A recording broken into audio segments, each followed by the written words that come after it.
There it is. You know why we don't have audio? I'll tell you why we don't have audio. We don't have audio because it's click the scene button, click the unmute button, then speak. Yeah? So anyway, let me try that again. Good evening. Welcome to Fadó Live, Stave 4, Night 4, Year 6. It's good to be back. Welcome back. And now that I have clicked the mute button appropriately, we can begin again. So, good to see everybody. Hey, Crosa, you have arrived. It's good to see you. It's good to see who we got here. We've got Spoopy. We've got Lord Ramsey. We've got Kyle. We've got Crosa. We've got Abby and presumably Alan in the room as well. And so it's a party already. We haven't even gotten started yet, and all the cool kids are here. Welcome back. It is good to be here with you. As you know, if you've been here, Lord and Lady Ramsey, so many Ramseys. We have what was I saying? Oh, if you may well know, if you've been here before, I've already said Stave 4 is a little shorter than Stave 3, and maybe I don't remember where it sits on. I know 5 is absolutely the shortest; it's very short.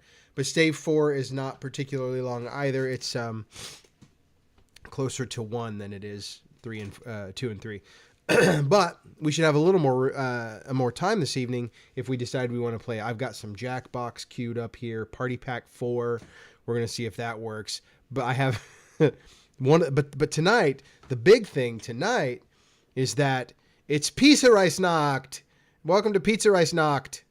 Stave 4, Night 4, traditionally is when we have Pizza Rice to commemorate the Pizza Rice podcast collaborative, which actually consists of three of the 4 members are here tonight. So So I had pizza rice for dinner, and so here's the thing: I didn't want to eat all my pizza rice on camera. I didn't want to eat just the whole thing on camera and actually have my dinner. Plus, it was going to be really late. But I did bring one of them with me, as you can see here. Big day closing. Oh, congratulations! Congratulations, Zach, on the house. That's amazing. I'm happy to hear that. That will definitely take a load off. Well done. I hope that you're doing well in the house you're in. I know the scenario that you're in now, which is good, and I'm glad you were able to get the old one out of the way. And so yeah, here's a ramekin of pizza rice, which I'm gonna say is my best year yet. This is the 6th consecutive year that I've made pizza rice for Pizza Rice Nacht. Oh, and hold on. So I have employed. You're a river rat now. Oh yeah, I suppose you are. Thank you, Crosa. Behold, let me get in close. See how crispy the garnished pepperoni is. I used turkey pepperoni to keep it from getting way too oily. This is mozzarella and Parmesan blend. Inside, we have a store-bought sauce, but a fancy store-bought sauce. And I made the rice myself this year.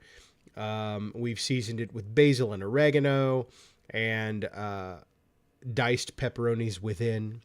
It turned out really well. The thing about pizza rice, that one tip I can give you, I can't tell you how to make it. As we have established in the past, pizza rice is in your heart. You already know how to make pizza rice. You know what it is. All you have to do is put it out there. But one tip I can give you is that whatever pizza sauce you use more than you think you're going to need, because that rice will soak it right up. And then day 2, if you don't use enough pizza sauce, you reheat it, it is a nearly inedible concretion of rice and pizza sauce. Use a little more than you think. You want it to be a little wetter. That rice is thirsty. That's correct. It will swallow up all of the liquids. But yes, that is my one piece of advice for pizza rice, culinary arts, pizza rice. But anyway, yes, it is Pizza Rice Nacht. and I've taken the liberty of, hold on, let me see if this is going to work. I'm going to switch over to the slideshow. Yes. Okay. Let me know if you can't hear me, but you should be getting a voiceover and this lovely German Bavarian inspired pizza rice poster, which I had GPT draw up for me, in the same vein as Krampusnacht. But this is the way the Bavarians celebrate Pizza Rice Nacht. We have Krampus there with his great big pizza rice ladle, customary. He carries that on his belt, and you can see the only one with the huge tankard of beer is the 12-year-old boy. The rest of them are just enjoying their pizza rice. And so I think it really captured the spirit of Pizza Rice Nacht. And but on top of that, now I think I'm going to enable desktop audio. I've got one more special thing for you. But hold on. First of all, let's go to the next slide if we can. No, I'm just going to, how do we advance the slide? I want to advance the slide. There's some good shots. Yes, if you look back here in the back, there is an angry mob with torches and pitchforks. I choose to believe that they are coming to celebrate Pizza Rice Nacht. They aren't angry. They are celebrants on some sort of procession, some sort of Pizza Rice Nacht parade. Anyway, this is the 4 ramekins that we put together tonight. I think this is fresh baked, so it glistens a bit as opposed to what I showed you before. Turned out really nice, and here we can show some of the interior. This is the interior of the pizza rice that I made this year. Delicious. Turned out, I'm super happy with it. Highly recommend giving it a shot. The ramekins are helpful because it, portions it out well. And it's just a nice presentation. That's my chat. Yes, it's that's the chat. Yeah, that's the chat coming to observe Pizza Rice Nacht in the background. Okay, but yes, I have one more Fanta. Let's get back over to the scene here where I am. And I'm going to try my best here. We're going to enable desktop audio. You can tell me if this comes through, but I was turned on to musicgeneratorAI.com by Spoopy here. And a little earlier I had it whip up a Bavarian folk song, a Pizza Rice Nacht folk song, if you will. And I'm going to put my phones on so I can see if I can hear it. But hold on. There we go. And so if the desktop audio actually works, you should hear this as well. We're going to give it a try. Tell me what you think. It's 1 minute and 40 long. Hola, pass the ball around. Hold on, I got to go back to the beginning. It started in the middle. Did you all hear that? Oh, no, Crosa, Spoopy, not Spoopy. Yeah, not Spoopy the Boop. Long may he live in the airwaves of our hearts. But okay, so here we go. Here we go. This is called Pizza Rice Nacht. I don't have a band name, but here we go. When the snow lies on the timber roofs and the moon rises cold and bright, we light the lamps and stoke the fires for Pizza Rice Nacht tonight. From iron pots the steam rolls out, tomato, cheese and spice. Wooden spoons and laughing voices stir the sacred rice. Oh, sing hola, pass the bowl around, let the bells and tankards ring. Cheese and grain in a bubbling pot, it's a warm and wicked thing. Stamp your feet, raise your stein on high, till the stars burn bold and bright. We feast as one till the morning sun on merry Pizza Rice.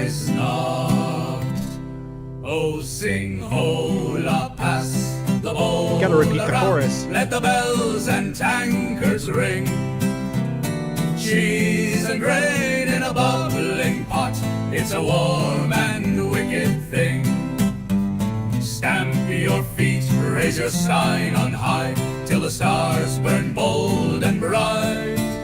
We feast as one till the morning sun on merry pizza rice nacht.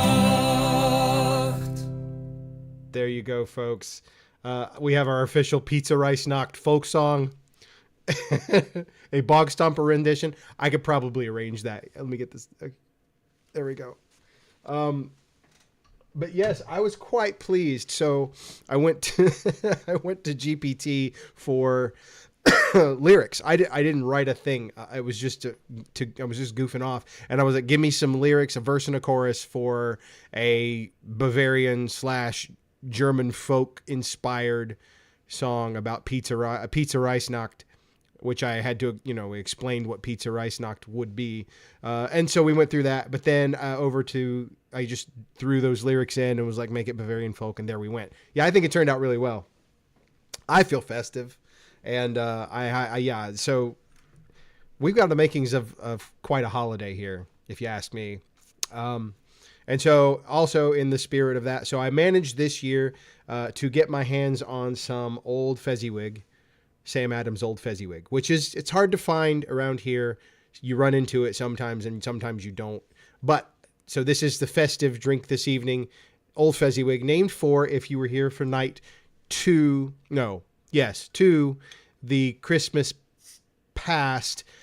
Fezziwig is the guy throwing the best party in town for all of his employees. So new flavor. Wait. I unlocked a new flavor of ADD. What? Creating Bavarian folk songs out of the thin air. Okay, so yes. So this, and by the way, this is obviously a seasonal ale that Sam Adams does, but it's brewed with cinnamon, orange peel, and ginger, I think. Anyway, it's got little spices and things like that. It's very tasty. Highly recommended if you're into that sort of thing. And very refreshing, but also very Christmassy. Okay, let's see here. I need to get some names in the hat. In the hat, we have 3 nights. I'm going to make sure I've got them separated. I do have them separated. That will come into play later. And then I'll have to go get all this done. I'll have to go back up and get names to make sure I don't miss anyone. All right. But yeah, I think that was a pretty good kickoff right there. We had slideshow and music and a whole holiday now that we've this is 6 years on. This is Pizza Rice Nacht 6. In 50 years they'll be gathered around the pizza rice ladle and singing that song, and they may not even know who we are, the progenitors of the day, but that's okay. If we can pass that on, that'll be great. All right, let me get scrolled back up here. I don't want to miss anyone. All right, so we've got Spoopy. Yeah, and so Crosa, I can see where that confusion came in, because Spoopy Brew is that's his name, like Spoopy, but then Spoopy the Boop, fantastic radio talent from Jollyville. Long may he boop. Yes. And the origins of pizza rice as well. It was, it wasn't Spoopy. He was there, but who was the other guy, the other radio guy that was, and they were having the casserole cook-off, and that's where that came from. You may remember the episode. I could point him that way. I don't remember. They are still up, aren't they? Okay, so we got, I'm getting names, just making sure I get all the names in here, and I will reply as soon as I get scrolled back down the thing. Okay. I had that one random person that first night, and I haven't seen them since. But if they win, I'll have to figure out how to contact them. Or probably, I doubt I'll be able to. Okay. We've got. Okay. And we have the lunatics are here.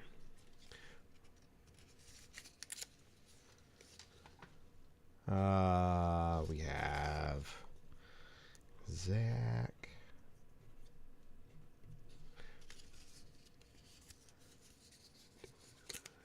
Yeah. Lunatics. Spoopy. Okay, we're getting there. Okay, yes.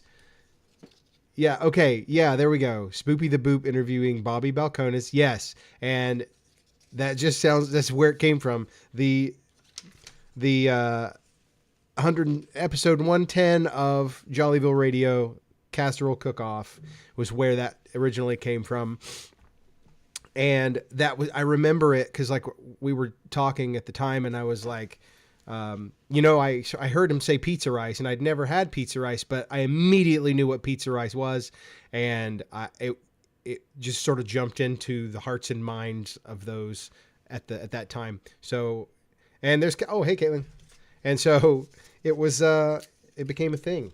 Not only did it become the name of our little podcast group that we had, but it became an international holiday.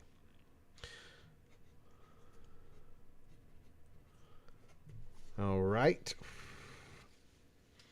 Gotcha, Caitlin. Which came verbatim from a conversation in which a friend said he was making pizza. Yeah, it's just pizza. It's just rice with pizza toppings, and it's delicious. But at first you're like, pizza rice, that sounds gross or weird or whatever, but then it's awesome. Yeah, I miss Boopy and all the crew. Those were good times. I might have to go re-listen to the whole thing. And all right, cool. All right, so yeah, so we've got, let's see. Did anybody assume it could be this? Assumed it. No, it absolutely is that simple. That's the beauty of it. It's that simple. So did you, did anybody else nobody else made any, right? I don't know if anybody did or not. I know that Chandler, don't know if he'll be here or not, but I know that Chandler made some in the past. I made some, somebody else did. I remember sometimes it gets done. But yeah, I make it every year on Pizza Rice Nacht. So let's see. I brought my little plate up because I assumed I would be cutting something tonight. I think what I want to try tonight, I think the snack that I want to try, because I've been looking at this for a few weeks, is this La Florentine Panforte traditional Italian confection. Product of Italy. It looks interesting. And let's see. This little guy is 6 servings, 220 calories a serving. It's not super big. It's fairly dense. I'm going to open it up. I think this is what we're having tonight. So I brought my little saucer. And since we have a little time, I'm trying to try all this up front. So I don't forget afterward. And now that I know that the desktop audio is working, we can definitely try the a Jackbox game or something after I read the stave. That paper is probably really loud. Okay. All right, we're in. Oh, you know what? We got the paper off. I'm going to put this over here. What immediately makes me think of, it looks almost like a tiny funnel cake because it's dusted with frosted sugar, like it's dusted with confectioner's sugar. Still wrapped in plastic there. Dusted in confectioner's sugar. And my goodness, that's dense. It's like really stiff. I don't know if I'm supposed to heat this up or not. I wouldn't think so. All right, hold on. We've got this little saucer. Oh, here's another plug for you. I'm not sponsored by Calamity Ware, but this is Calamity Ware. They specialize in fine dinnerware that looks at first inspection looks like your standard like blue china that you're accustomed to seeing, but then they have things like these have ants on them, This is a set of 4 with like 1, 2, 3, and 4 ants. We've startled a few people with these. Because, you know, they don't look that realistic, but you'd think, oh my gosh, there's bugs on the plate. Like, it's very quick. But Calamity Ware is super fun. Just my style, because regular China would be boring, but Calamity Ware is amazing. Okay.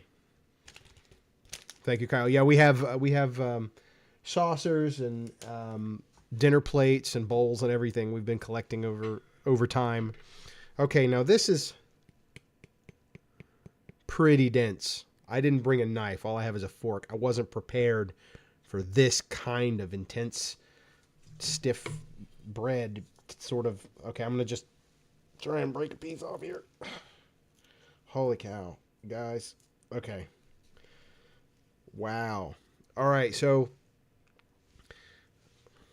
here, let me do my influencer thing.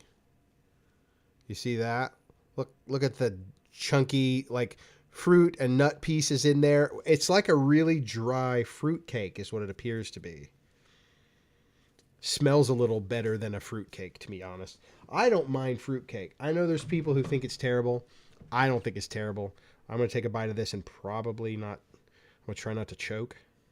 That's another thing. I'm always like eating something on YouTube or drinking something or lighting pudding on fire. You run the risk of becoming famous on YouTube for choking to death on YouTube. You know what I mean? So here we are. Okay. Definitely fruitcakey.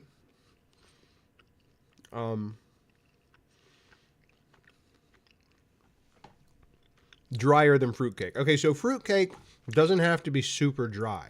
It can actually be really moist and dense. And I like fruitcake. Good fruitcake. Generally not so much the kind you buy in that little square, or excuse me, it's like a rectangular brick that you can buy at like Walmart. Not generally into that. It's okay, but this is actually really tasty. This is good. This would be super good with a real dark cocoa or like an espresso roast coffee.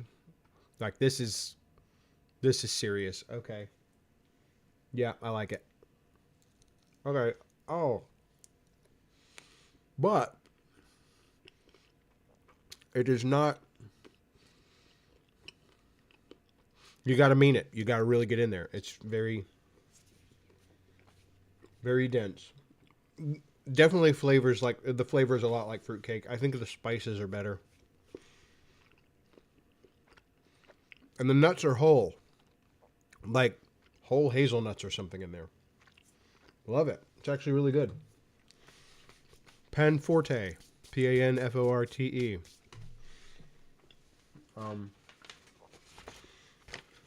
What would that mean? That would mean like strong bread. Oh yeah, it's on the back. Literally translates as strong bread. Dense confection of candied fruit and wafer. Comes from 1879. Hold on. I tore the informational part right off.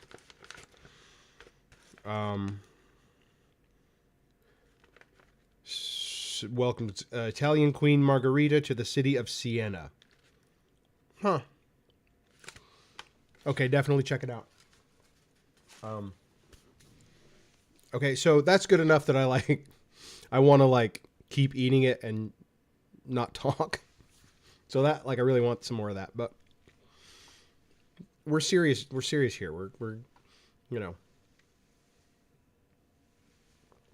doesn't pair super well with the old Fezziwig. That would be better paired with the pizza rice. Just saying.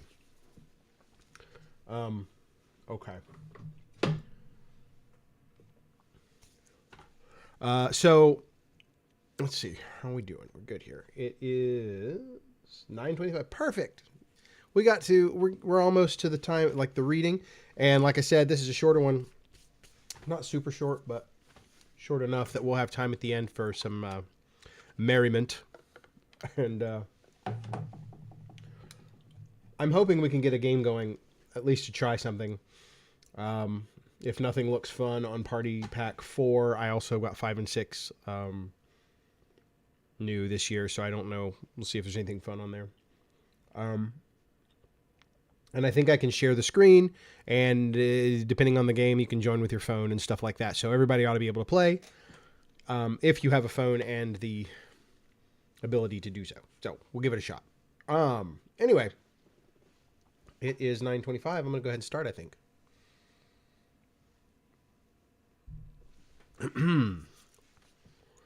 Let's see now. Make sure I got this all. I haven't missed anyone, did I? So sorry, dear friends. I must depart. Long live Staverton. It's good to see you, Carissa. I'll talk to you soon, I'm sure. And yes, Staverton still lives. As long as Jollyville lives, Staverton lives. And that's a crossover that never happened. And I look forward to someday maybe that 30-second soundbite needs to happen. Anyway.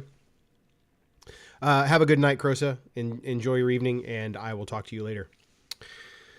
Okay, so let me just arrange things so that I can see my tablet and reach my water and stuff and my Fezziwig without knocking anything over.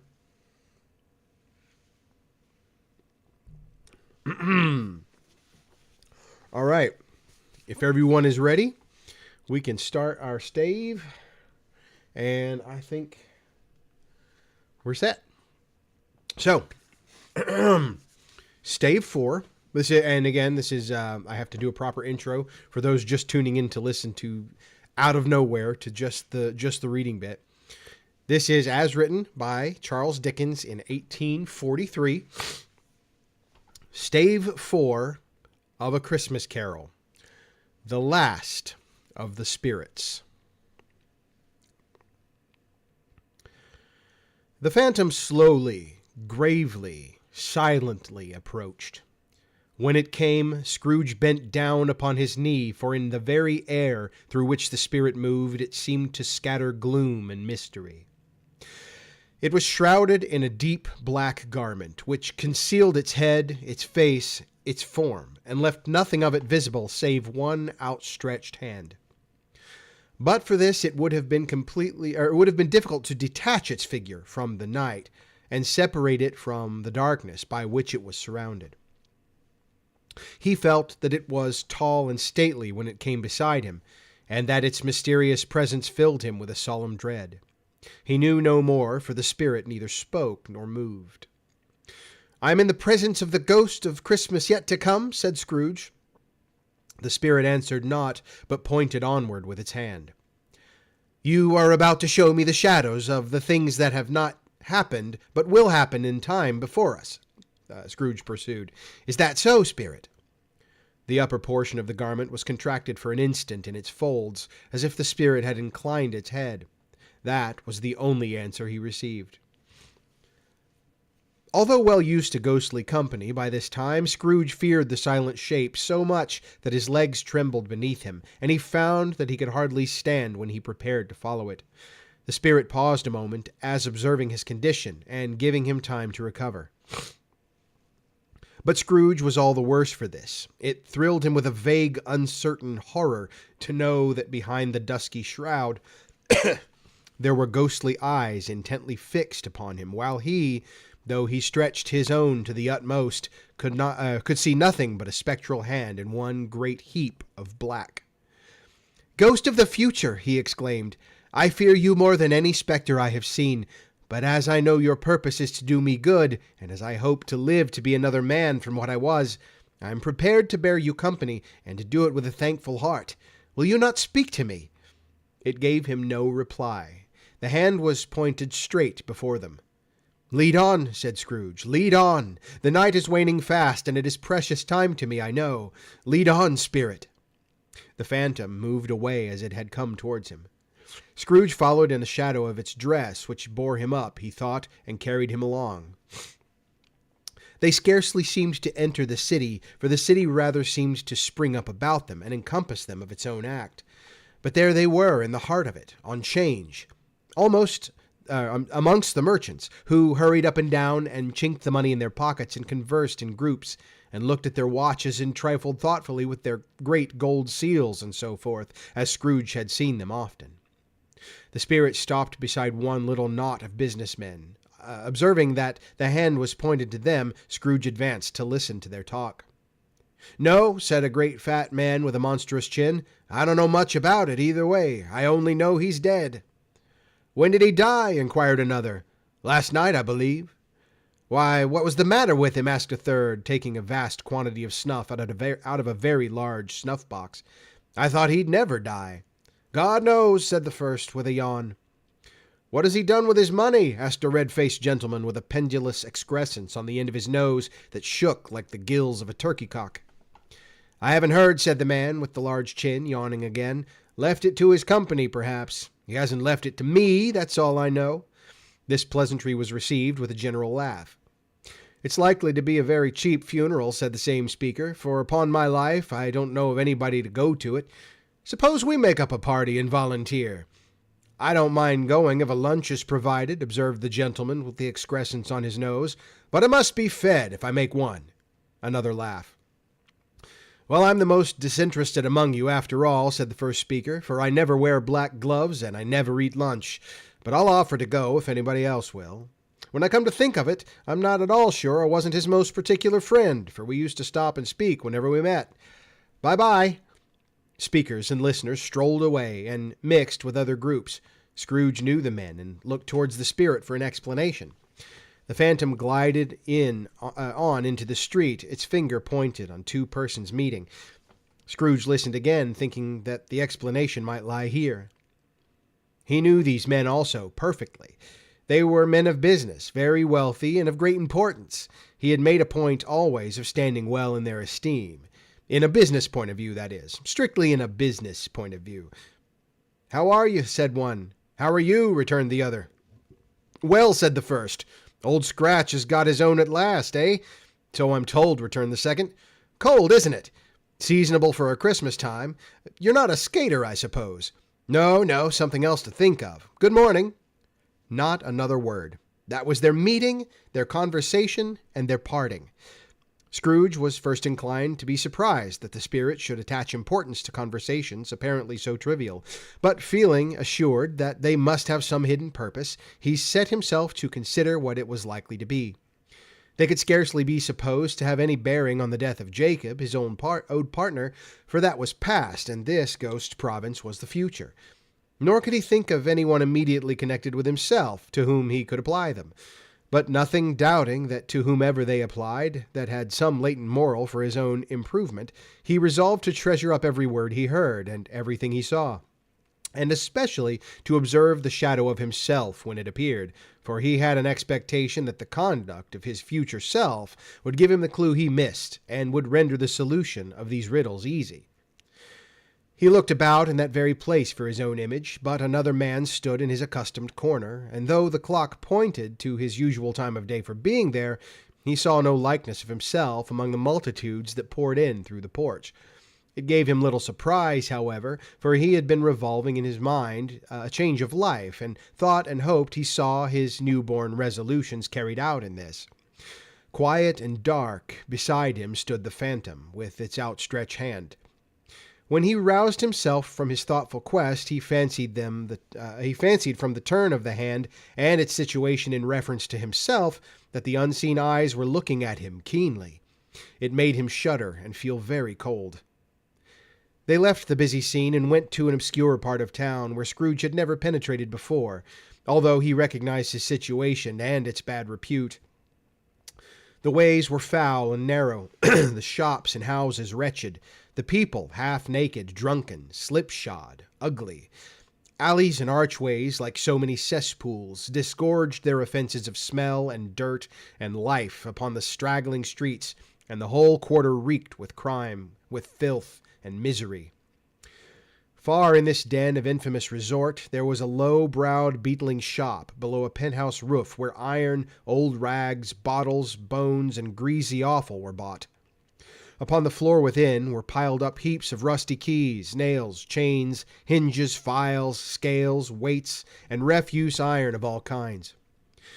Secrets that few would like to scrutinize were bred and hidden in mountains of unseemly rags, masses of corrupted fat, and sepulchres of bones. Sitting in among the wares he dealt in by a charcoal stove made of old bricks was a gray-haired rascal, nearly 70 years of age, who had screened himself from the cold air without by a frowsy curtaining of miscellaneous tatters, hung upon a line, and smoked his pipe in all the luxury of calm retirement. Scrooge and the Phantom came into the presence of this man just as a woman with a heavy bundle slunk into the shop. But she had scarcely entered when another woman, similarly laden, came in too, and she was closely followed by a man in faded black, who was no less startled by the sight of them than they had been upon the recognition of each other. After a short period of blank astonishment in which the old man with the pipe had joined them, they all three burst into a laugh. "Let the charwoman alone to be first," cried she who had entered first. "Let the laundress alone to be second, and let the undertaker's man alone to be third. Look here, old Joe, here's a chance, if we haven't all three met here without meaning it." "You couldn't have met in a better place," said old Joe, removing his pipe from his mouth. "Come into the parlor. You were made free of it long ago, you know, and the other two ain't strangers. Stop till I shut the door of the shop." "Ah, how it squeaks! There ain't such a rusty bit of metal in the place as its own hinges, I believe. I'm sure there's no such old bones here as mine. Ha ha! We're all suitable to our calling. We're all well matched. Come into the parlor. Come into the parlor." The parlor was a space behind a screen of rags. The old man raked the fire together with an old stair rod, and having trimmed his smoky lamp, for it was night, with the stem of his pipe, he put it in his mouth again. While he did this, the woman who had already spoken threw her bundle on the floor and sat down in a flaunting manner on a stool, crossing her elbows on her knees and looking with bold defiance at the other two. "What odds, then? What odds, Mrs. Dilber?" said the woman. "Every person has a right to take care of themselves. He always did." "That's true indeed," said the laundress. "No man more so." "Why, then, don't stand staring as if you was afraid, woman. Who's the wiser? We're not going to pick holes in each other's coats, I suppose." "No, indeed," says Mrs. Dilber and the man together. "We should hope not." "Very well, then," cried the woman. "That's enough. Who's the worse for the loss of a few things like these? Not a dead man, I suppose?" "No, indeed," said Mrs. Dilber, laughing. If he wanted to keep them after he was dead, a wicked old screw," pursued the woman, "why wasn't he natural in his lifetime? If he had been, he'd have somebody to look after him when he was struck with death, instead of lying gasping out his last there, alone by himself." "It's the truest word that ever was spoke," said Mrs. Dilber. "It's a judgment on him." "I wish it was a little heavier judgment," replied the woman, "and it should have been, you may depend on it, if I could have laid my hands on anything else. Open that bundle, old Joe, and let me know the value of it. Speak out plain. I'm not afraid to be the first, nor afraid for them to see it. We knew pretty well what we were helping ourselves before we met here, I believe. It's no sin. Open the bundle, Joe." But the gallantry of her friends would not allow of this, and the man in faded black, mounting his breech first, produced his plunder. It was not extensive. A seal or two, a pencil case, a pair of sleeve buttons, and a brooch of no great value were all. They were severally examined and appraised by old Joe, who chalked the sums he was disposed to give for each upon the wall, and added them up into a total which he found there was nothing more to come. When he found there was nothing more to come. "That's your account," said Joe, "and I wouldn't give another sixpence if I was to be boiled for not doing it. Who's next?" Mrs. Dilber was next. Sheets and towels, a little wearing apparel, 2 old-fashioned silver teaspoons, a pair of sugar tongs, and a few boots. Her account was stated on the wall in the same manner. "I always give too much to ladies. It's a weakness of mine, and that's the way I ruin myself," said old Joe. "That's your account, and if you asked me for another penny and made it an open question, I'd repent of being so liberal and knock off half a crown." "And now undo my bundle, Joe," said the first woman. Joe went down onto his knees for greater convenience of opening it, and having unfastened a great many knots, dragged out a large and heavy roll of some dark stuff. "What do you call this?" said Joe. "Bed curtains." "Ah," returned the woman, laughing and leaning forward on her crossed arms. "Bed curtains." "You don't mean to say you took 'em down, rings and all, with him lying there," said Joe. "Yes, I do," replied the woman. "Why not?" "You were born to make your fortune," said Joe, "and you'll certainly do it." I certainly shan't hold my hand when I can get anything in it by reaching out, for the sake of such a man as he was, I promise you, Joe," returned the woman coolly. "Don't drop oil on those blankets now." "His blankets?" asked Joe. "Whose else do you think?" replied the woman. "He isn't likely to take cold without 'em, I dare say." "I hope he didn't die of anything catching, eh?" said old Joe, stopping in his work and looking up. "Don't you be afraid of that," returned the woman. "I ain't so fond of his company that I'd loiter about for him for such things if he did. You may look through that shirt till your eyes ache, but you won't find a hole in it, nor a threadbare place. It's the best he had, and a fine one too. They'd have wasted it if it hadn't been for me." "What do you call wasting it?" asked old Joe. "Putting it on him to be buried in, to be sure," replied the woman with a laugh. "Somebody was fool enough to do it, but I took it off again. If calico ain't good enough for such a purpose, it isn't good enough for anything. It's quite as becoming to the body. He can't look uglier than he did in that one." Scrooge listened to this dialogue in horror. As they sat grouped about their spoil in the scanty light afforded by the old man's lamp, he viewed them with a detestation and disgust which could hardly have been greater, though they had been obscene demons marketing the corpse itself. "Ha ha!" laughed the same woman, when old Joe, producing a flannel bag with money in it, told out their several gains upon the ground. "This is the end of it, you see. He frightened everyone away from him when he was alive, to profit us when he was dead. Ha ha ha!" "Spirit," said Scrooge, shuddering from head to foot. I see. The case of this unhappy man might be my own. My life tends that way now. Merciful heaven, what is this?" He recoiled in terror, for the scene had changed, and now he almost touched a bare uncurtained bed, on which, beneath a ragged sheet, there lay something covered up, which, though it was dumb, unannounced itself in awful language. The room was very dark, too dark to be observed with any accuracy, though Scrooge glanced around it in obedience to a secret impulse, anxious to know what kind of room it was. A pale light, rising in the outer air, fell straight upon the bed, and on it, plundered and bereft, unwatched, unwept, uncared for, was the body of this man. Scrooge glanced toward the phantom. Its steady hand was pointed to the head. The cover was so carelessly adjusted that the slightest raising of it, the motion of a finger upon Scrooge's part, would have disclosed the face. He thought of it, felt how easy it would be to do, and longed to do it, but had no more power to withdraw the veil than to dismiss the spectre at his side. "O cold, cold, rigid, dreadful death! Set up thine altar here, and dress it with such terrors as thou hast at thy command. For this is thy dominion. But of loved, revered, and honored dead, thou canst not turn one hair to thy dread purposes, or make one feature odious. It is not the hand that is heavy, and will fall down when released. It is not that the heart and pulse are still, but that the hand was open, generous and true, and the heart brave, warm, and tender, and the pulse a man's.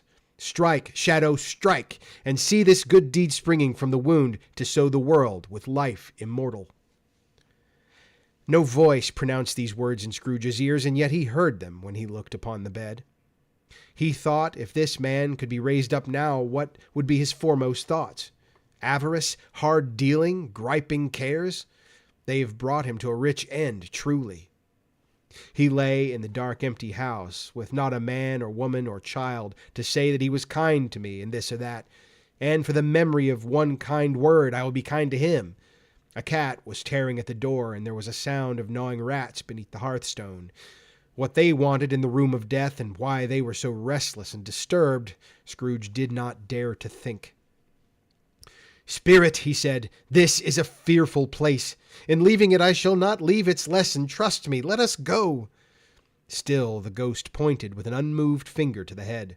"I understand you," Scrooge returned, "and I would do it if I could, but I have not the power, Spirit. I have not the power." Again it seemed to look upon him. "If there's any person in the town who feels emotion caused by this man's death," said Scrooge, quite agonized, "show that person to me, Spirit, I beseech you." The phantom spread its dark robe before him for a moment like a wing, and withdrawing it revealed a room by daylight where a mother and her children were. She was expecting someone with an anxious eagerness, for she walked up and down the room, started at every sound, looked out from the window, glanced at the clock, tried but in vain to work with her needle, and could hardly bear the voices of the children in their play. At length, the long-expected knock was heard. She hurried to the door and met her husband, a man whose face was careworn and depressed, though he was young. There was a remarkable expression in it now, a kind of serious delight of which he felt ashamed and which he struggled to repress. He sat down to the dinner that had been boarding for him by the fire, and when she asked him faintly what news, which was not until after a long silence, he appeared embarrassed how to answer. "Is it good," she said, "or bad?" to help him. "Bad," he answered. "We are quite ruined?" "No, there is hope yet, Caroline."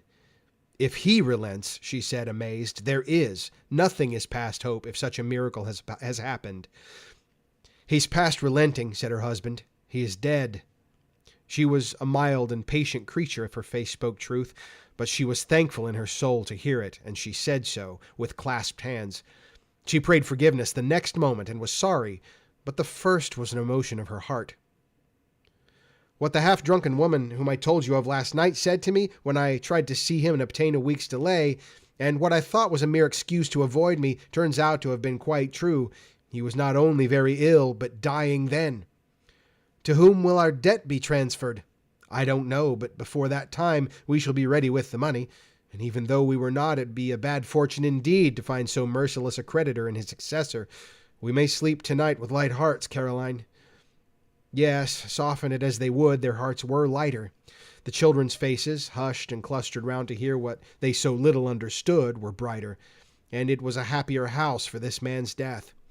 The only emotion that the ghost could show him, caused by the event, was one of pleasure. "Let me see some tenderness connected with a death," said Scrooge, "or that dark chamber spirit which we left just now will be forever present to me." The ghost conducted him through several streets familiar to his feet, and as they went along, Scrooge here and there looked to find himself, but nowhere was he to be seen. They entered poor Bob Cratchit's house, the dwelling he had visited before, and found the mother and the children seated round the fire. Quiet, very quiet. The noisy little Cratchits were as still as statues in one corner, and sat looking up at Peter, who had a book before him. The mother and her daughters were engaged in sewing, but surely they were very quiet. "And he took a child and set them in the midst of them." Where had Scrooge heard those words? He had not dreamed them. The boy must have read them out, as he and the spirit crossed the threshold. Why did he not go on? The mother laid her work upon the table and put her hand up to her face. "The color hurts my eyes," she said. "The color, oh, poor Tiny Tim." "They're better now again," said Cratchit's wife. "It makes them weak by candlelight, and I wouldn't show weak eyes to your father when he comes home for the world. It must be near his time." "Past it, rather," Peter answered, shutting up his book. "But I think he's walked a little slower than he used these past few evenings, Mother." They were very quiet again. At last she said in a steady, cheerful voice that only faltered once, I have known him to walk with Tiny Tim upon his shoulder very fast indeed." "And so have I," cried Peter, "often." "And so have I," exclaimed another. So had all. "But he was very light to carry," she resumed, intent upon her work, "and his father loved him so that it was no trouble. And there's your father at the door." She hurried out to meet him, and little Bob and his comforter, he had need of it, poor fellow, came in. His tea was ready for him on the hob, and they all tried who should help him to it the most.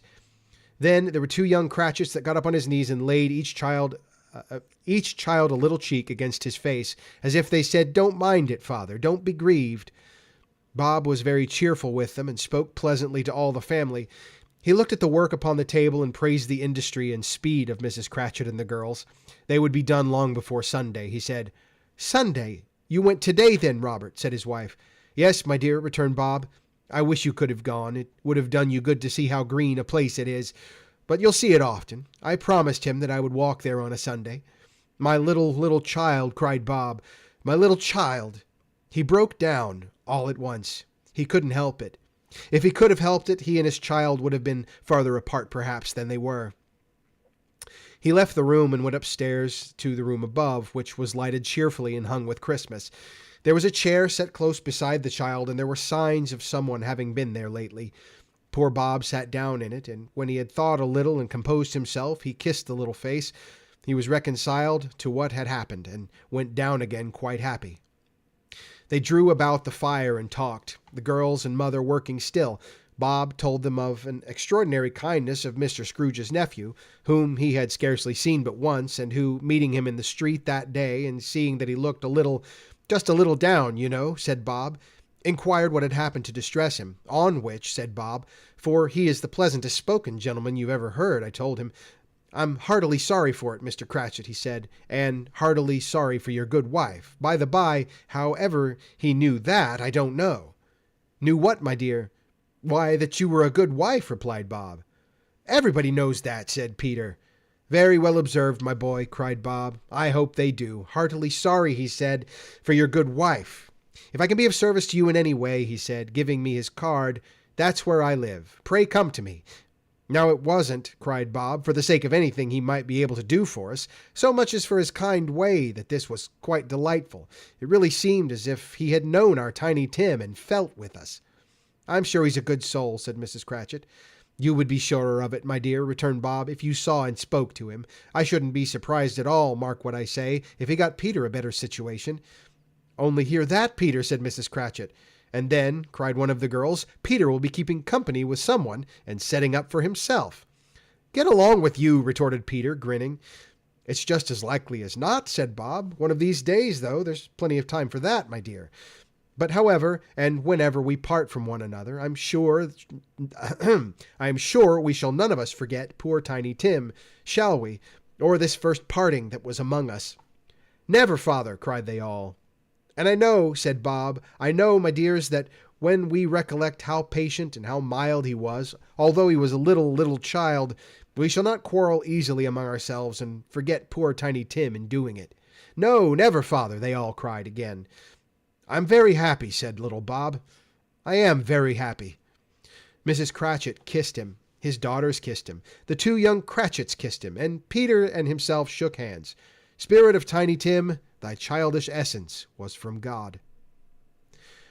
Spectre, said Scrooge, something informs me that our parting moment is at hand. I know it, but I know not how. Tell me what man that was whom we saw lying dead. The ghost of Christmas yet to come conveyed him, as before, though at a different time, he thought. Indeed, there seemed no order in these latter visions, save that they were in the future, into the resorts of business men, but showed not himself. Indeed, the spirit did not stay for anything, but went straight on, as to the end just now desired, until besought by Scrooge to tarry for a moment. This court, said Scrooge, through which we hurry now, is where my place of occupation is, and has been for a length of time. I see the house. Let me behold what I shall be in days to come. The spirit stopped. The hand was pointed elsewhere. The house is yonder, Scrooge exclaimed. Why do you point away? The inexorable finger underwent no change. Scrooge hastened to the window of his office and looked in. It was an office still, but not his. The furniture was not the same, and the figure in the chair was not himself. The phantom pointed as before. He joined it once again, and wondering why and whither he had gone, accompanied it until he reached an iron gate. He paused to look round before entering. A churchyard. Here, then, the wretched man whose name he now had to learn lay underneath the ground. It was a worthy place, walled in by houses, overrun by grass and weeds, and the growth of vegetation's death, not life. Choked up with too much burying, fat with repleted appetite, a worthy place. The spirit stood among the graves and pointed down to one. He advanced toward it trembling. The phantom was exactly as it had been, but he dreaded that he saw new meaning in its solemn shape. Before I draw nearer to that stone to which you point, said Scrooge, answer me one question. Are these the shadows of things that will be, or are they shadows of things that may be only? Still the ghost pointed downward to the grave by which it stood. Men's courses will foreshadow certain ends, to which, if persevered in, they must lead, said Scrooge.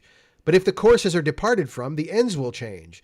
Say it is thus with what you show me. The spirit was immovable as ever. Scrooge crept toward it, trembling as he went, and followed the finger, read upon the stone the neglected grave, his own name, Ebenezer Scrooge. Am I the man who lay upon the bed? He cried, upon his knees. The finger pointed from the grave to him and back again. No, spirit! Oh, no! No! The finger was still there. Spirit, he cried, clutching at its robes. Hear me! I'm not the man I was. I will not be the man I must have been for this intercourse. Why show me this if I'm past all hope? For the spirit, for the first time, the hand appeared to shake. Good spirit, he pursued, as down upon the ground he fell before. Your nature intercedes for me and pities me. Assure me that I yet may change these shadows that you have shown me by an altered life. The kind hand trembled. I will honor Christmas in my heart. I'll try to keep it all year. I will live in the past, the present, and the future. The spirits of all three shall strive within me. I will not shut out the lessons that they teach. Oh, tell me I may sponge away the writing on this stone. In agony, he caught the spectral hand. It sought to free itself, but he was strong in his entreaty and detained it. The spirit, stronger yet, repulsed him. Holding up his hands in a last prayer to have his fate reversed, he saw an alteration in the phantom's hood and dress. It shrunk, collapsed, and dwindled down to a bedpost. There we go. Whew. Taking the glasses off always takes me a second to refocus. Okay. Pretty intense last spirit next to last stave. It's always kind of a down one, you know. It's very depressing, but it's a good one. I noticed that like years ago, and it's interesting to me that like Scrooge is so oblivious to what's going on. He hasn't yet really figured out that he's got like his mortality. He hasn't even thought about it. He's been so focused on gain that he hasn't thought about what it even means, like the importance of it and any of that stuff. So it's kind of a cool realization when he's like, it's a one little quick line, but like when he says he realizes there's another meaning to the Phantom's appearance, when he realizes it kind of resembles like the Reaper, right? It's this tall, dark, shadowy figure of like the, you know, and I think that's pretty cool. Like Scrooge's realization is cool. Oh, goodness. It was a rough night because I had a bit of a cold last week and I'm recovering from that. And so like very scratchy, whatever, but we made it. We made it. Hold on. I got to clear out some stuff here. Let's see. Now, what time do we have? It is, see, it's only 10 o'clock. That's good. I have, let's see what happens here. I'm probably going to need to put on headphones so I can actually hear things. That's working okay. All right, so let me get this started. I don't think I missed anybody to put in the hat. Nope. Let me set this over here. Maybe. I'm going to forget where that is. All right. So let's see. Who have we got left? Or notice we're down viewers. So let's make sure we have anybody who's inclined to try to play a Jackbox game before we go through the whole rigmarole of trying to get everybody logged in.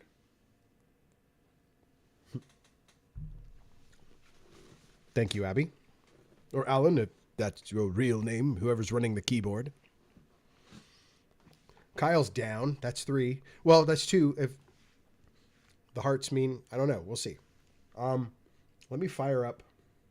Hold on. I'm going to mute desktop audio while I fire this up. There we go. Let's see what's in pack 4. And I should be able. I wonder if I'm cool with it. Going to have to remind us of those deleted. We'll do it. You're in the car with spotty service. Okay. That's fine. It's fine. Jackbox Party 4. We'll see what we get. And I should be able. Give me a second to load the game. It's really dumb because it loads everything in the main screen and then you have to get into the games and then go to options and go and turn off full screen mode so that you can actually move it around. Sounds good, Abby. Glad you made it. drive safe. Be careful. And I can't remember if you're going to or from the family thing, but if you've been, I hope it was great. If you're going, I hope it will be great. And I'll talk to you soon. And I'm working on our entry, working on the thing. I'll get it sent out as soon as I can. It's very involved. I'm having a lot of fun thinking about it and composing it. For context, everybody, I don't know if I mentioned it before, but we're playing a little 2-person RPG through the mail called Tether, where you're writing in the same journal, separated by 30 years in the same location, and it's kind of a fun little thing. Anyway, it's cool. It's super cool. All right. I'm going to try and press this button. Oh, look what it does. Look what it does. Okay. Now you should see me up in the top right. And I've got it running over here. And let's get desktop audio. Do we have... Ooh. Okay. I'm going to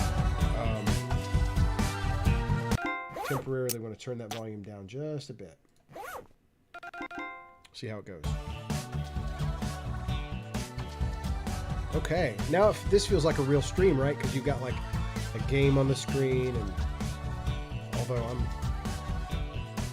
my hat and my headphones don't match very well. All right, so what we've got, I don't remember. Okay, we've got fibbage. Did I actually start that? I didn't mean to. I don't want to start it.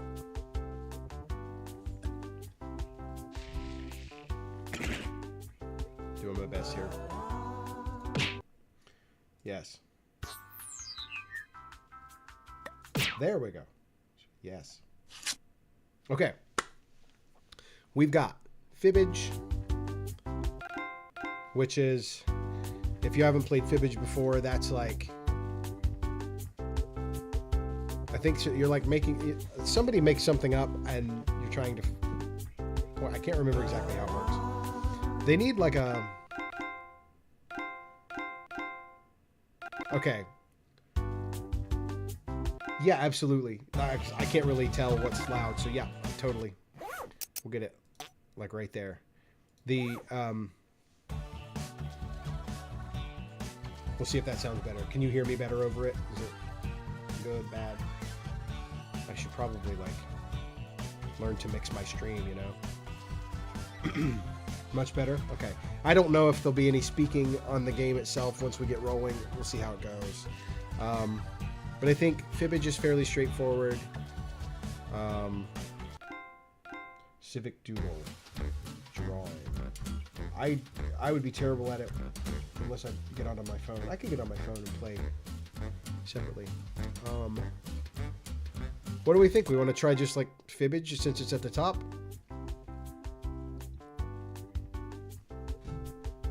Yeah, it's weird. It doesn't sound super loud to me, but of course my voice is right in my head too.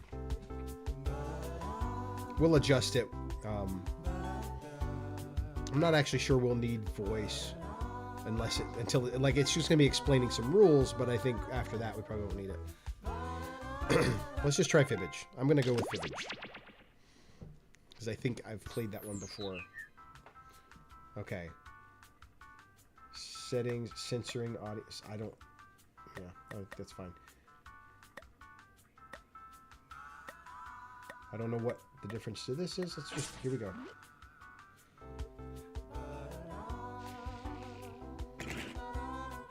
So it should give us a room code. There we are. And so you can go to jackbox.tv if you want to play, and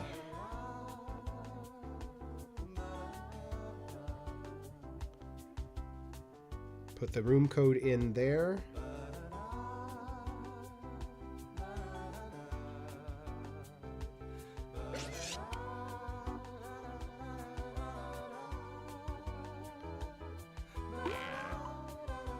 Okay. We'll give everybody a chance to pop in here.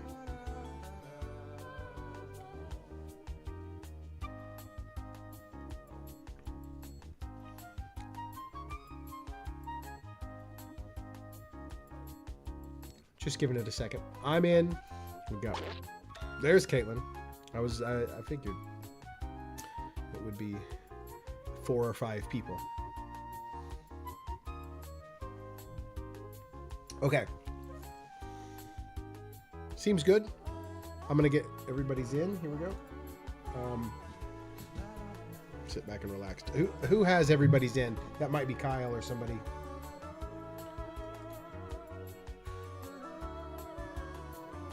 The first person in might actually be the... There we go. Let's just see what happens, y'all. The winner, by the way, or second, I'm ineligible. Welcome If to I win, Fibbage. Sit back, relax, and Second get place. ready to shovel some BS. gets in the hat. Look at that, 4 players. You know what I call a 4-player game? Foreplay. I just add the word "for" to Coldplay, my favorite band, and then I take out the word "cold." It equals foreplay. And if you're not playing, don't forget you can still join the audience. Audience members try to spot the truth and choose their own lies to fake out the players. Let's go. Okay. This is round 1. You'll pick up 500 points for everybody you fool. And you'll net 1,000 for finding the truth. Okay. Time to pick a category. Let's do...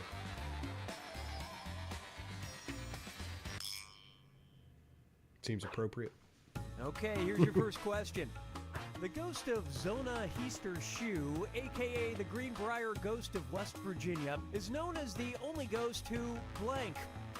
Now, on your device, type out a good lie that you think other players might believe is true.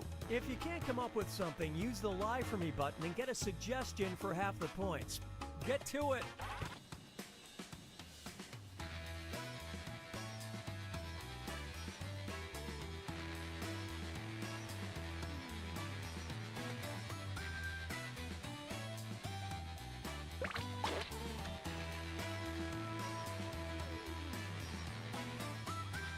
Hurry, use the Lie For Me button if you're stuck.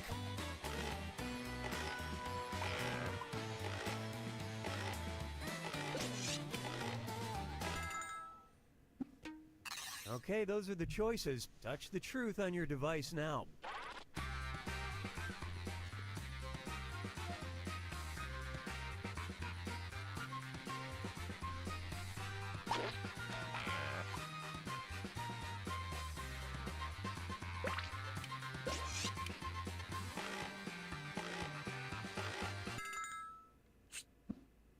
All right, who picked what?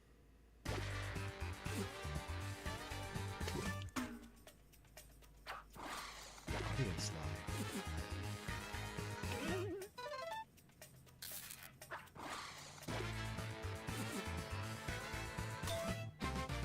Woohoo!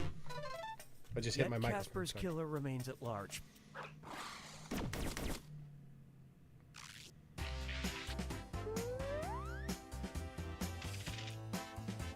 Nice. Okay, you can look at this, but don't touch. It's time to look at this. This item from 16th century Germany may look weird until you realize it's just blank. Type in your lies now.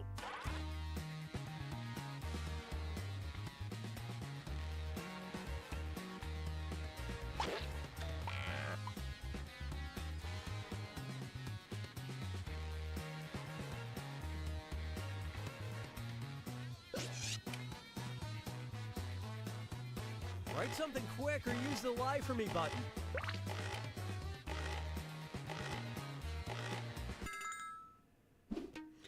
Okay, find the truth.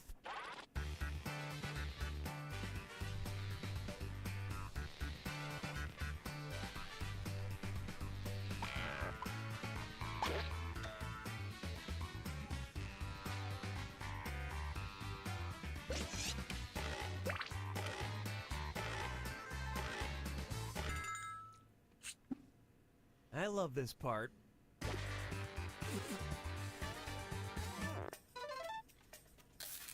And it was also... Nice. kind of spooky.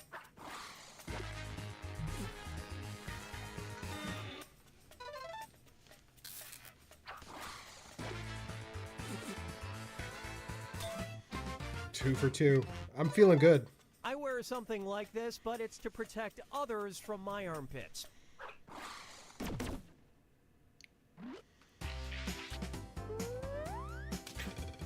Ugh.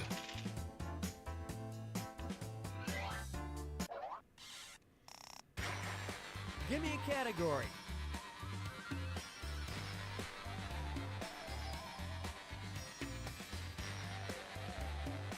Yeah, that was difficult. Let me do it for you. This game is so mean. All right, here it is. President Warren G. Harding was a fan of poker. In one game, he ended up gambling away the White House blank. Enter your lies now.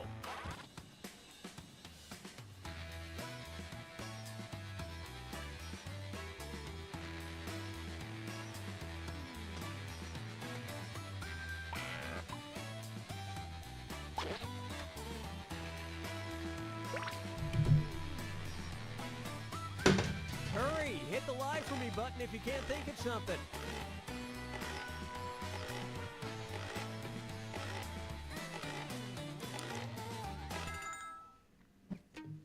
Okay, look for the truth and pick it.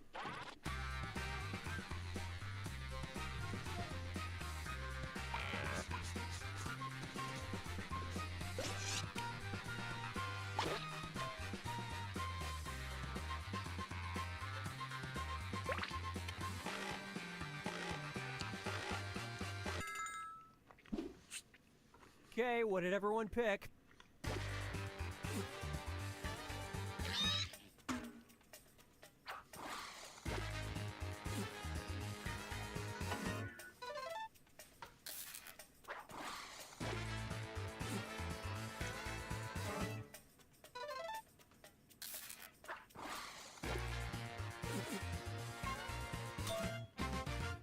Kyle, we're just like dead heat on the truths here. Except you're ahead of me. I think somebody voted for you. Oh no, we're tied up.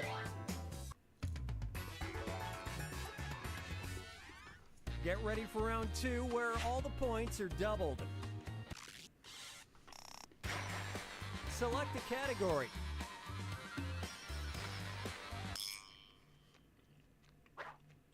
Try this one.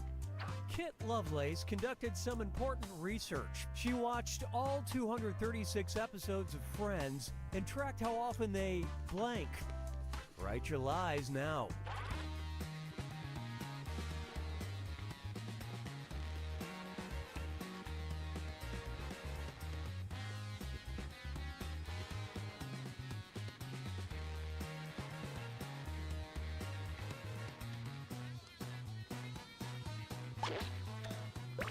Finish quick, or just hit the lie for me button.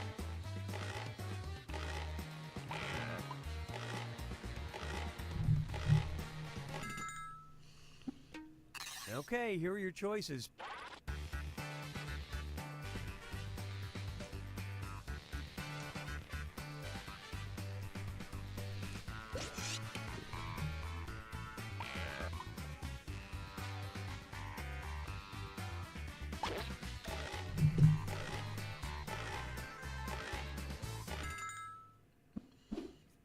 All right, let's see what everybody picked.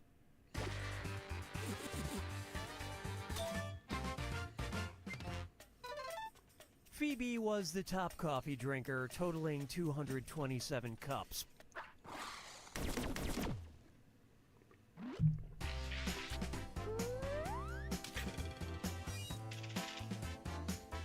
Crazy thing is, I put drank coffee and then it corrected me and said that's too close to the truth, and I had to change it to pick a latte. category.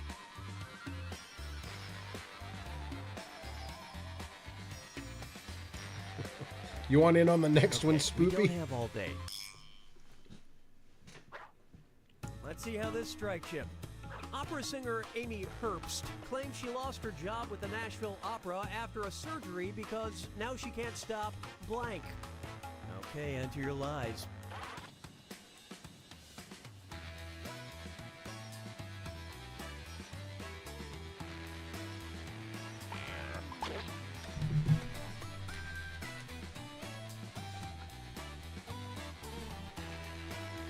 That happened to you with China. Yeah.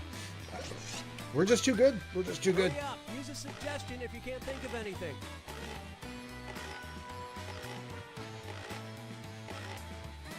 Creepy music.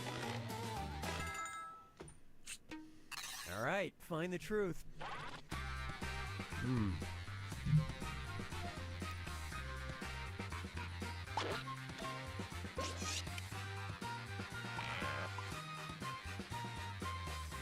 That's a lie. That's a good one.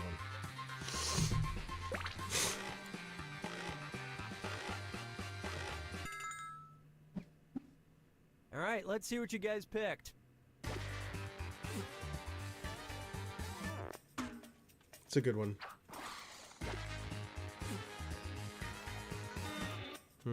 That's also I see. I was.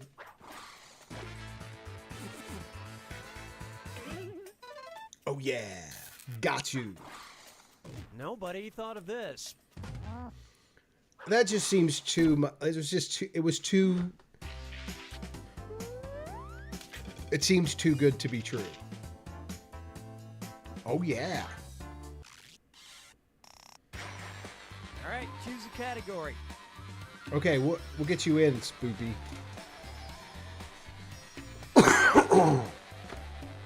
No, please, allow me. Here's the question. Camilla Corona, who went on 5 missions to the edge of space, was NASA's first blank astronaut. All right, type in your lies.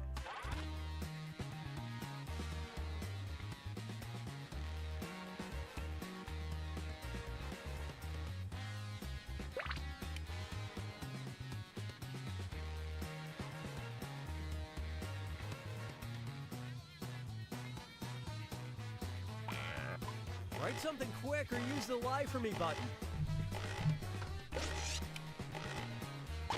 I don't know. Let me pick mine. That's I'm not sure. All right, where's the truth?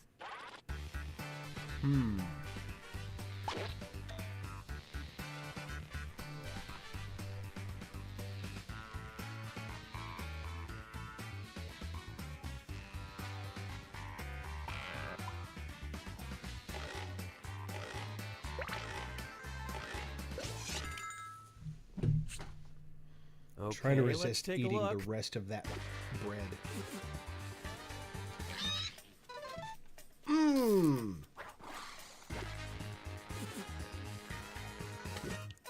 Oh, good, Rob. It was good. Here's something you might be interested in. Rubber It chicken. was all part of a wacky mission to put giant Groucho glasses on the moon.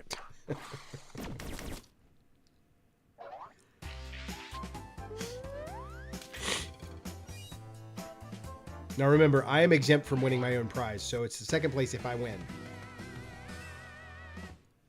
This is the final fibbage. 1 question left for triple the points. Good luck. In 2016, a strange hoax hit several Burger King restaurants. Following instructions from a prank caller, store employees began to blank all the blank. Answer your lies now.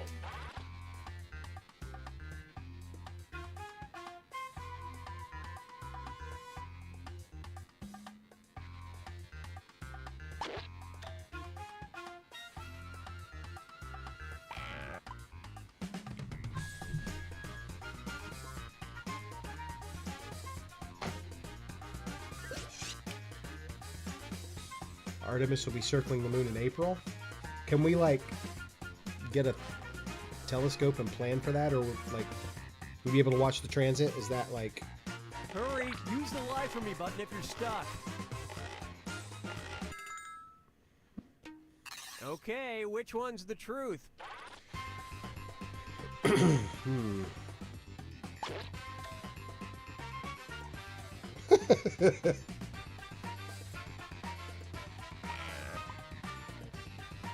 These are good. These are fun.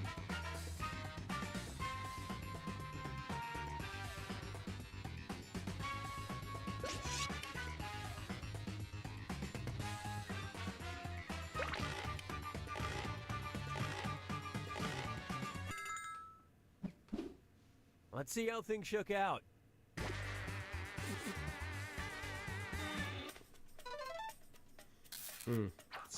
That's such a daydream I have. Bark at the children. I love Bark at the Children.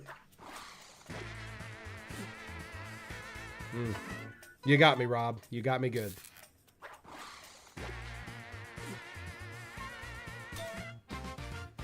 Wow.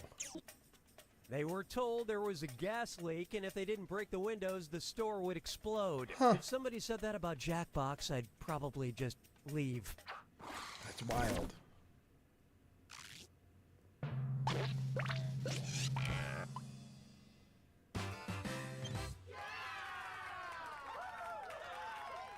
That was fun.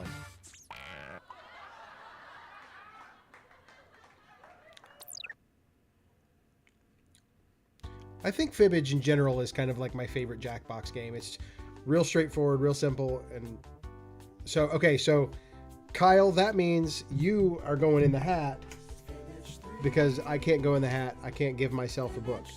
So we're gonna go with Kyle. Matter of fact, because these games are so involved, it's better than trivia. I'm gonna put it. The winners go twice. We're gonna do one more game of this and then we'll call it. But but I'm putting you in 2 times. Oh, I missed. Least liked? Oh, come on. I thought the chicken fries was pretty good. All right, so here's what we're gonna do. New players. So everybody, because we're gonna get Spoopy a chance to play around. It won't let me select. Oh, right. I keep clicking on my stream window and it doesn't do squat. New players. Well, that doesn't do anything either. What's going on? Oh. New players. Okay, everybody. We got a new room. Yep, new players. We're going to do one more. Oh, you had control. New players. Yes. Everybody jump back in.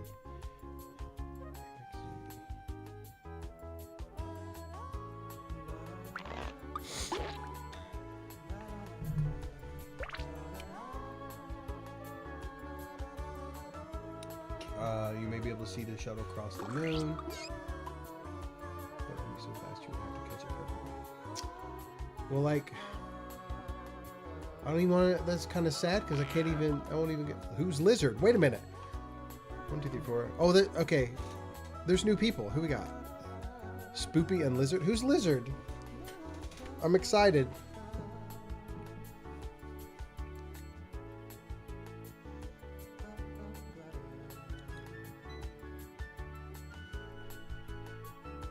Oh, Spoopy, I think you're probably going to have to click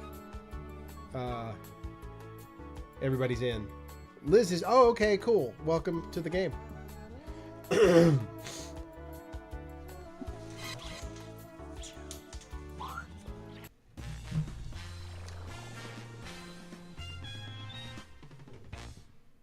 Welcome to Fibbage. I'm your host, Cookie Masterson. Now with 20% more back hair. 6 players, huh? Really? 6 of you and you still couldn't think of something to do outside the house?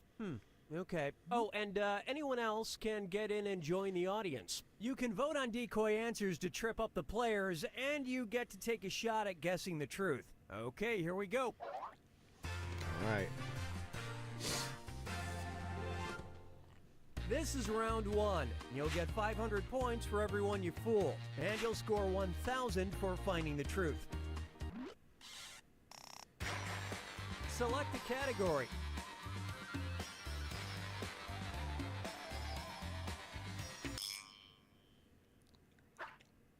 First up, Cherie Curry, lead singer of the iconic girl band The Runaways, still records and performs, but her current day job is blank. Type in your lies now.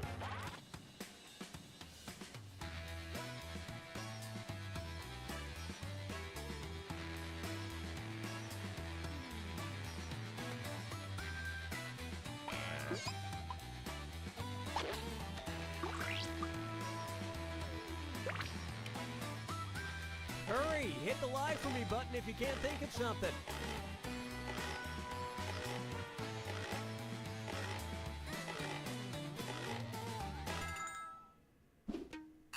Okay, which one is the truth?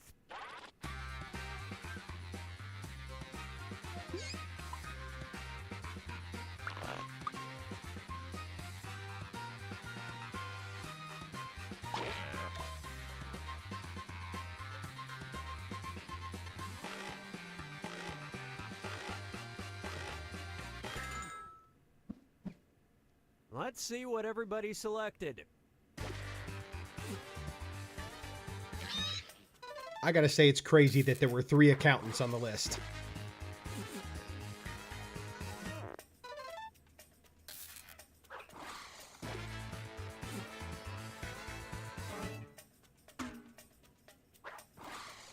That was a complete miss.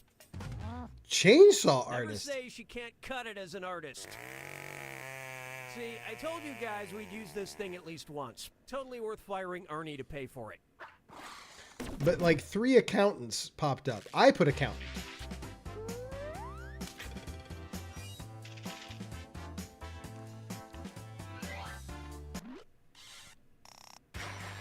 Oh yeah, you gotta watch your phone. It's crazy.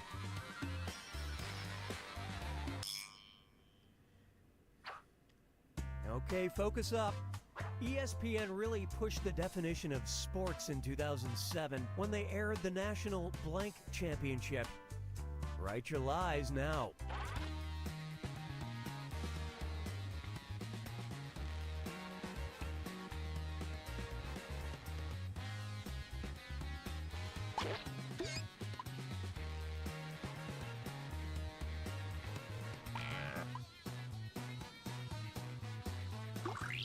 Finish quick, or just hit the like.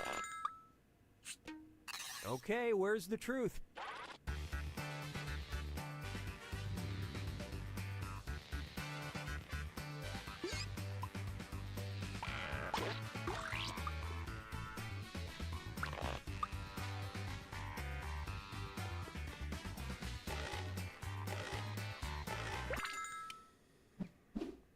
And what did people pick?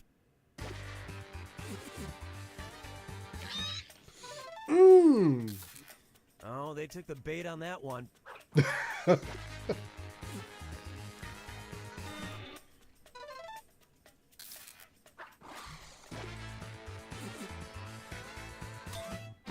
yeah. Heck yeah. The prize was $50,000. Ah, I remember when it was about the love of the game.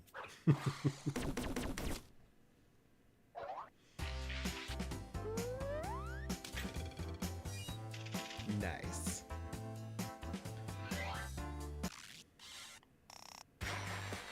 Okay, pick a category.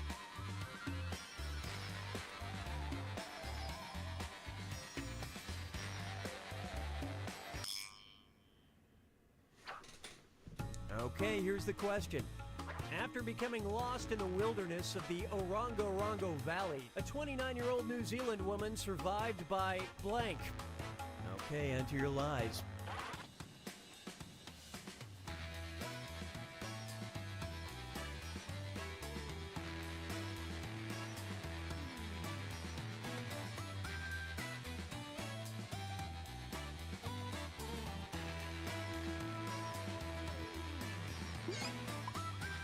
Hurry, hit the lie for me button if you can't think of something.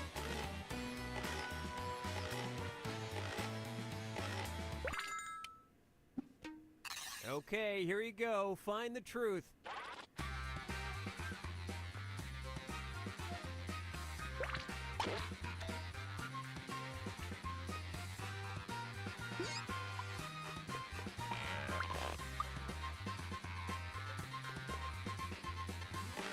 I like the 60s vibe on the music.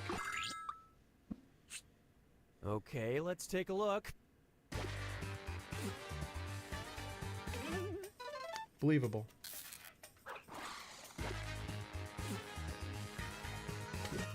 Also believable. Oh yeah, we all jumped on that one. Yes! And there's Too probably bizarre still not to some be jerk true. Who's angry she breastfed in public. Spelling gets you. That's one of the things, like if you, yeah. For sure.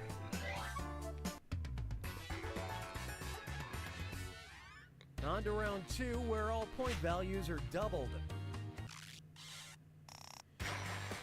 Give me a category. Here's a question for you. In 2009, a Japanese research team invented a fire alarm that, instead of making loud noises, releases blank. Type in your lies now.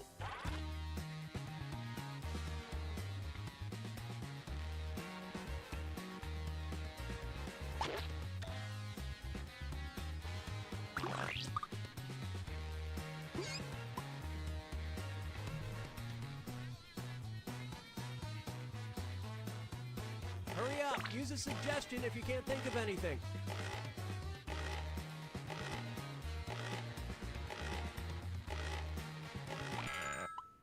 All right, pick the truth.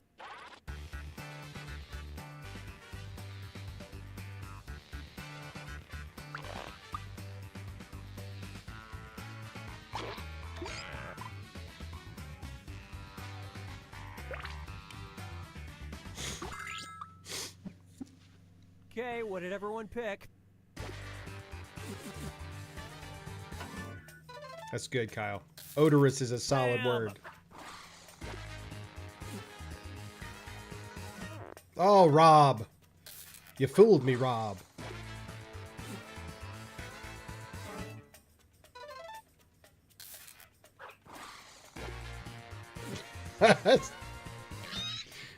I always wanted that to be true so bad. I wanted that to be true. You guys blew it. Painful It's gas. made of wasabi, and it can sting you awake if you're hard of hearing. Okay. Man. Rough round.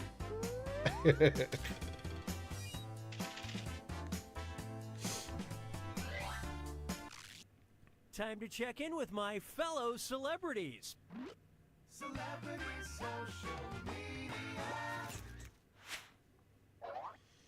Celebrity tweets. In 2010, Kevin Durant tweeted, "Twitter is better than blank." All right, type in your lies.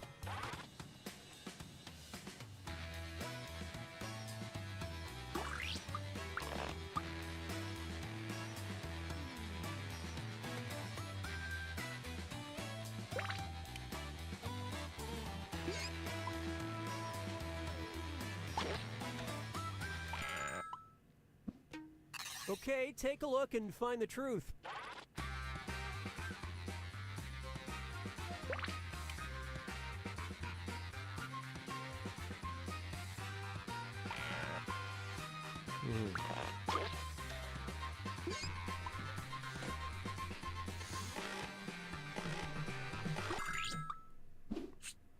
All right, let's see what you guys picked.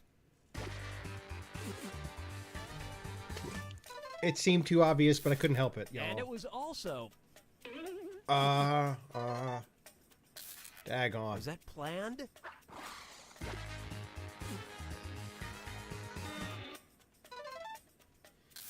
See, I pulled away from it 1 degree.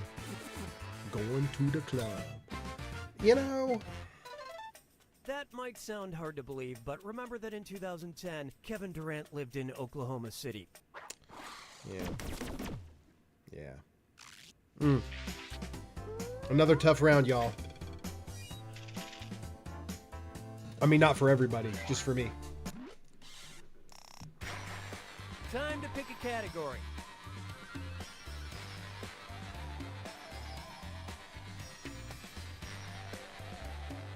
Sorry to challenge you, I'll just pick this one. Let's see what we got. The first sports bra was constructed out of 2 blank sewn together. Write your lies now.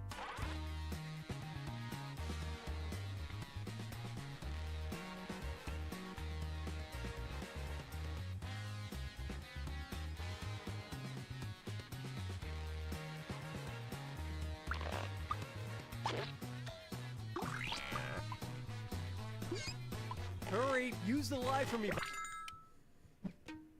Okay, seek the truth.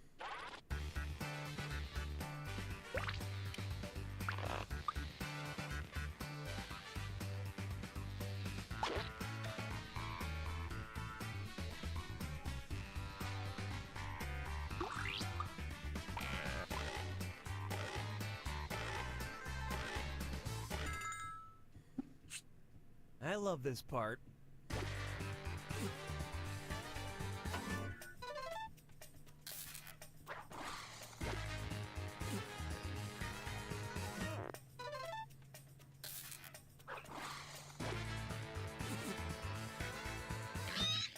Oh, Rob. If it's swim caps now, I'm going to be mad.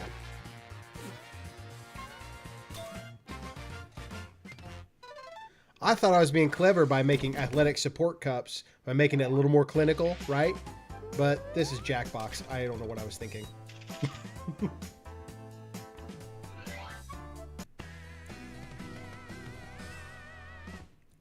Welcome to the final fibbage. It's your last chance at points, and it's worth triple. Don't blow it.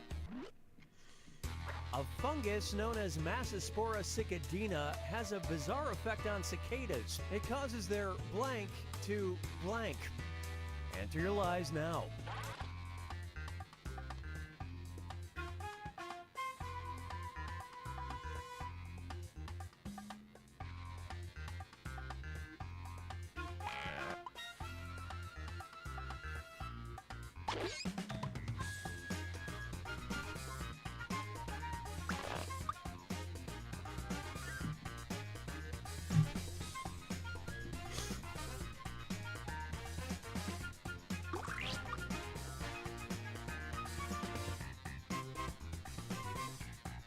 Write something quick or use the lie for me button.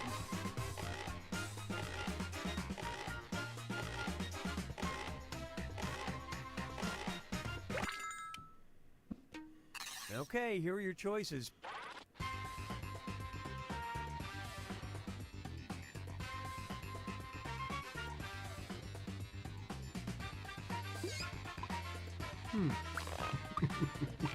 Like,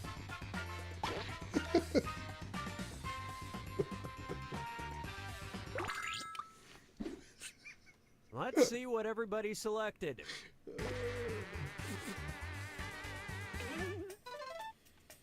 thank you, guys. Oh, no. I'm so glad that's the I truth. hate to see any butt go to waste.